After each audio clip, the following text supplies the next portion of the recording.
Hello and welcome back to Jules Math Tools. In our session today, we will be defining what is a variable. So if you're ready, let's get started.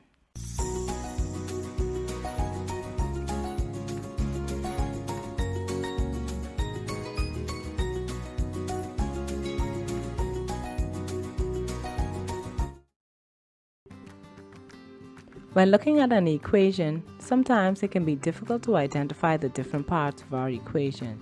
So when looking at the one that we may have on the screen, you may be wondering, what is the variable? Now here is what you need to know about the variable. Remember that the variable is always the letter which represents an unknown amount in your equation. Now this variable can be written by itself, or it may be written with what we call a coefficient.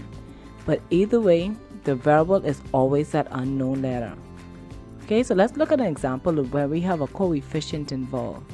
So we have a number. Remember that our number that's multiplied to our variable or our letter is what we call the coefficient.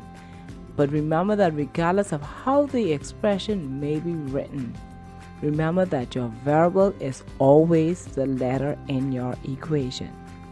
So let's look at a few examples to see if you can identify the variable. In our first one, we have 7p plus 1. What do you think our variable is? And if you guessed it's p, you would be correct. Let's look at this one. Our variable in this case is d. And in this equation, we have two variables, which is m and c. So in some equations, sometimes you may have more than one variable involved. But remember that the variable is still the unknown letter. What about in this one? Again, my variable is y.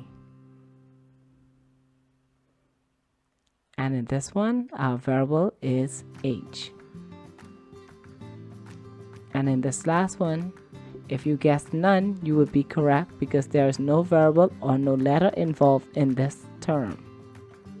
Okay, so remember that when looking at your equation or your expression or even terms written by themselves, remember that your variable is always the unknown letter written in those expressions, terms, or even equation. So wherever the letter appears, that would be your variable. Well, I hope this video was very helpful to you and it helped you to identify the variable in your equations. And until next time, this is Jules Math Tools, where we make math easy.